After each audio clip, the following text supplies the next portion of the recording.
Salve, halo semuanya, bertemu lagi bersama saya Afilianova Dalia dengan NIM 231011026. Saya dari PKK 4 semester 4. Nah, di sini kita akan membahas tentang materi di pertemuan 4. Nah, jadi ini adalah resume keempat. Nah, pertemuan keempat ini membahas tentang misi Katolik pada masa kolonial Belanda. Mari kita simak bersama. Nah, di sini misi Katolik di Indonesia berkembang dalam berbagai dinamika akibat dari kebijakan pemerintah Belanda. Nah, peran tarekat misionaris serta interaksi dengan masyarakat lokal dan agama telah ada sebelumnya. Di sini ada beberapa poin dalam pembahasan. Yang pertama itu awal misi Katolik di Indonesia. Nah, misi Katolik pertama kali diperkenalkan oleh bangsa Portugis pada abad ke-16 terutama di Maluku. Nah, setelah Belanda menguasai Nusantara dan VOC melarang penyebaran Katolik, yaitu misi ini mengalami sedikit kemunduran karena bangsa Belanda yaitu VOC mayoritasnya beragama Protestan. Nah, poin kedua, pengaruh kebijakan VOC ini pada tahun 1602 sampai 1799. Ini VOC mendukung agama Protestan dan menekan perkembangan Katolik. Nah, di sini jadi mereka melarang adanya perkembangan agama Katolik. Nah, untuk umat Katolik dipaksa pindah ke agama Protestan atau menjalankan ibadat secara sembunyi-sembunyi. Nah, jadi umat Katolik itu kalau ketahuan oleh bangsa Belanda itu dipaksa untuk pindah ke Protestan. Dan bagaimana cara umat Katolik ini tetap bertahan, yaitu mereka sembunyi-sembunyi begitu.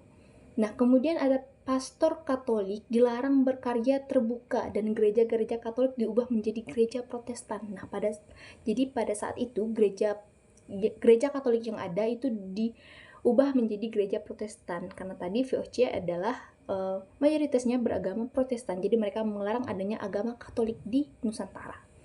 Nah, kemudian poin ketiga, pemulihan misi Katolik di era pemerintahan kolonial Belanda. Ini setelah tahun 1800.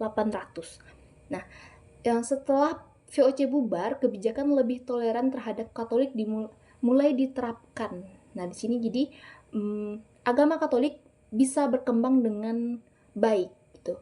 Nah, pada tahun 1807, Raja Louis Napoleon mengizinkan kembali misi Katolik di Hindia Belanda. Nah, jadi agama Katolik boleh menyebarkan maksudnya para misionaris boleh menyebarkan agama Katolik di Nusantara setelah tahun 1807 oleh Raja Louis Napoleon. Nah, kemudian pada tahun 1846 Prefektur Apostolik Batavia didirikan untuk mengatur misi Katolik di Indonesia. Nah, jadi sudah ada yang mengatur misi Katolik di Indonesia sendiri. Nah, kemudian poin keempat itu peran tarekat misionaris. Berbagai tarekat misionaris berkontribusi dalam penyebaran Katolik, di antaranya Serikat Yesus atau Jesuit itu aktif di Jawa, Sumatera, dan Kalimantan. Kemudian CVD atau Societar Verbi Divini itu fokus di Nusa Tenggara dan Kalimantan. Kemudian Kongregasi Misi atau CM Lazaris itu mengembangkan pendidikan dan pastoral.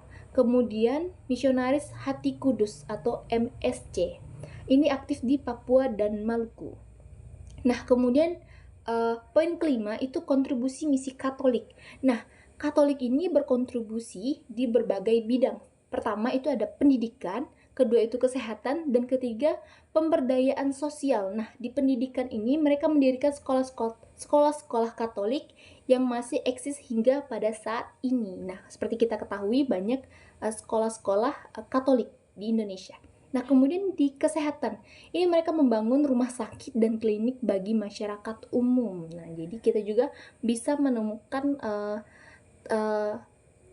tempat kesehatan yang dimana itu dari dukungan agama Katolik gitu. Kemudian ada pemberdayaan sosial. Ini membantu dalam bidang pertanian, ekonomi, dan sosial. Nah, jadi agama Katolik juga membantu kita dalam bidang pertanian, ekonomi, dan sosial gitu. Kemudian poin keenam, poin terakhir itu tantangan misi Katolik. Nah, jadi setelah semua itu juga tetap ada tantangan.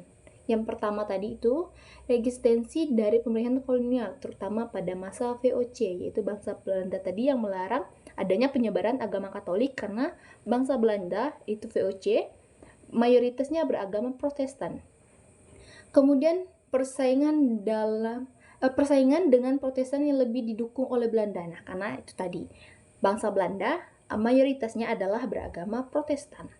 Kemudian interaksi dengan agama lokal, terutama Islam yang telah lebih dahulu berkembang. Nah, jadi sini sedikit mengalami penyesuaian lebih tepatnya untuk lebih bekerja sama begitu. Nah, kesimpulannya, misi Katolik pada masa kolonial Belanda menjadi fondasi bagi perkembangan gereja Katolik di Indonesia. Nah, pengaruhnya masih terasa dalam berbagai institusi pendidikan sosial yang ada hingga saat ini. Nah, jadi agama Katolik tetap berperan dalam masyarakat hingga pada saat ini gitu.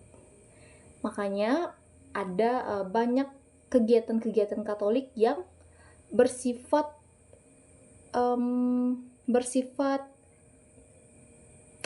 sosial gitu. Jadi agama Katolik tidak hanya membantu sesama agamanya saja, tapi juga membantu masyarakat sekitar yang membutuhkan bantuan begitu. Baiklah, di sini saya sudah selesai menjelaskan materi-materinya. Seperti biasa, saya akan mengucapkan terima kasih dan tentunya maaf bila ada pengucapan salah kata dalam penjelasan tadi, dan sampai jumpa.